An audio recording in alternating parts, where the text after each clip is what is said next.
The Boston Celtics' biggest question this offseason is will they extend Derrick White? The star guard has really transformed as this two-way masterclass player, and a numerical value has been revealed for around where Derrick White's contract extension could land him this summer. We're going to be diving in, looking at how impactful and how important locking Derrick White up is for the future of this Celtics team, and if they don't, what kind of problems they could run into. All of that and more on this episode of Celtics Digest.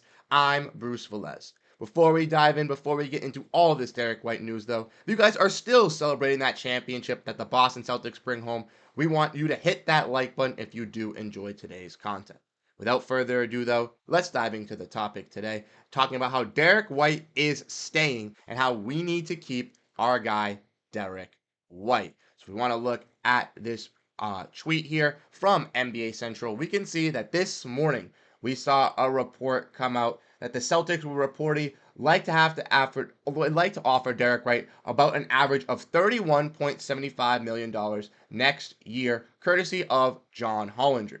He goes in basically detailing that due to the fact that Derrick White had some incentives on the table for this season, nobody really knew the true numerical value for Derrick White's contract extension, and no one could really map it out. No one knew if he got those incentives. Nobody knew if he didn't earn those incentives. But ultimately, after kind of the end of the season, after kind of figuring everything out with Derrick White, we've kind of assumed that his contract is going to be roughly around $31.75 million. And that's around where we had on our averages in our last video where we talked about Derrick White, which if you missed that, check that out. We broke down my predictions of how much money I think he would get. And I said around that $30 million range. If you guys do not know, if you guys have not seen the salary cap for the Celtics squad, we are tied up. We are already a second apron team. It is already going to be tough for us to move around the edges, and especially with this team mainly staying intact. Jrue Holiday was extended in the middle of last year to a 3-year extension. Kristaps Porziņģis, before he arrived to Boston, signed a 3-year extension as well. So having both of those guys already locked up, Jaylen Brown getting that big contract last year that everybody claimed was the worst contract in NBA history. He is your finals MVP, ladies and gentlemen. He is your finals MVP. But yeah, worst contract in NBA history. Yeah, all right, buddy. Anyways, he gets that. Jayson Tatum is supposed to be getting his contract, and now Derrick White is also in works for an extension. Now, we all know Derrick White last season was working with that extension. It couldn't get it done, and it would have been, a little bit more cost saving for the Celtics if they extended Derrick White last year due to the fact that he hadn't broken out this season. Now, obviously, with him, stepping up and being this fantastic player on both sides of the ball, he is going to ask for a contract probably around that $30 million range, around what Jrue Holiday asked for, and I think that is well worth it for a guy in Derrick White.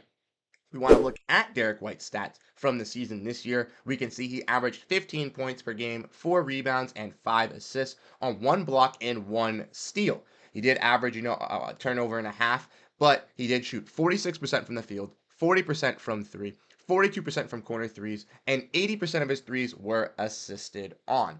Now, Derrick White was a guy who last season had to see the departures of Marcus Smart in the middle of the year or in the offseason and didn't really know what that held for him. Was he going to be that starting guard? Was he going to come off the bench? Derrick White had no idea, and he put in his work last offseason. He grinded, made sure that he was going to be well respected, and he was disrespected from the start of this season.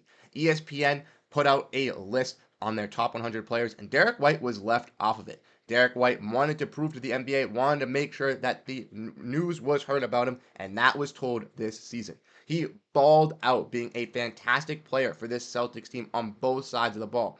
Some nights he hit some clutch threes, like in New Orleans in January, where he'd go off and hit 2 to 3 threes, or similar to Game 2 of the Finals versus the Dallas Mavericks.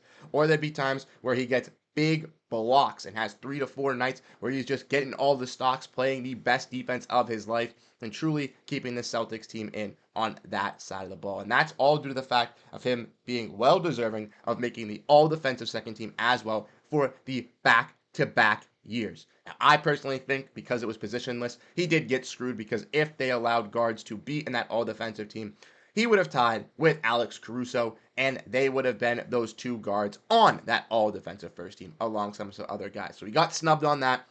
He got snubbed at the All-Star game when he wasn't allowed to be voted in there as well, even though his numbers showed that he deserved to be up there. And now, Derrick White, as we all know, is a guy that could possibly replace Kawhi Leonard on the Olympic roster due to the fact that he has some injury history this year. So that kind of gets into the second point here of this video, kind of diving in, kind of looking at it, asking ourselves, we need to keep Derrick White. And is it worth to keep Derrick White? Yes. Yes, it is. 100%. I will sell my soul for Derrick White. We need him on this squad. Trust me. He is the epitome of a do-it-all guy, and he is going to just get better. Let's look back at Derrick White as we looked at his stats. He's only 29 years of age, a guy who had to work through the D2 college sphere, had to work away to Colorado, then had to work his way from the G League to the NBA, and he is proving it to you every step of the way. This man is worth every single penny, similar to what Jaylen Brown was worth last season, and he deserves that contract extension. Give him 31, give him 32, give him 35. I do not care. We could be strapped to the luxury tax for 3 to 5 years. I have no issues, no problems. Keep this starting five intact. Let's build this dynasty. We have basically everybody under contract as well, not just the starting five. Other players are under contract too. Brissett has a player option. Will he come back? Most likely. Will a guy like Pritchard be back? Yes. Will Hauser get an extension done?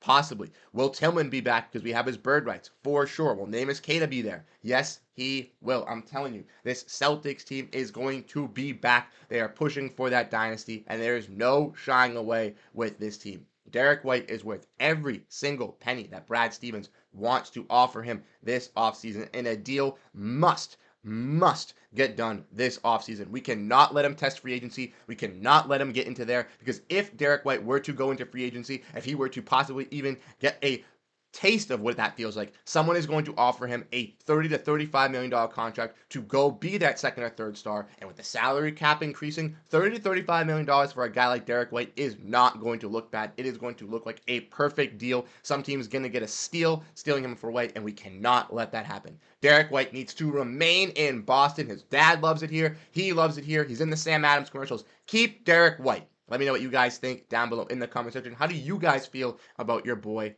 Derrick White? Lastly, before we head out, as you guys know, we have to get to the comment of the day. So drop down your comments down below. Drop down how you are feeling about this Boston Celtics team, and you could be featured for the comment of the day. Today's comment of the day goes to our guy, Chuck Hauser, possibly related to Sam Hauser, who knows? But he had to say that KP carried the Celtics to a win in Game 1 and has been a great addition. He's definitely he's a definitely tough son of a gun. So glad he got to ride it out and beat the Mavs. And exactly, Chuck Hauser, I'm so ecstatic that Kristaps Porziņģis, got to play in that game. He got to go up against his old team in the Dallas Mavericks, and he got to dominate. You're right. He showed his dominance in Game 1 versus Dallas. He showed his dominance in Game 1 versus Miami, and that really set the tone for the Celtics in those two series. Kristaps Porziņģis was that tone setter, was that difference maker, was that little extra oomph over the edge for this Celtics team to win. Could this team have won without Kristaps Porziņģis?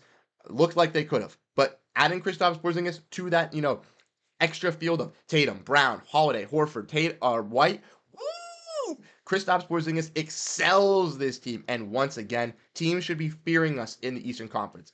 As we know, last year, Denver won. The Celtics went and built this juggernaut to compete with Denver. There are going to be other teams that are going to be doing that. Some teams from the Diamonds in the Rough, maybe a Pacers, a Magic, a Sixers, a Knicks. They're all going to try to compete with us. In the West, we're going to see a gauntlet of teams as well. But this Celtics squad, if they can keep it together, keep Derrick White, keep Jayson Tatum, make sure their starting five is intact.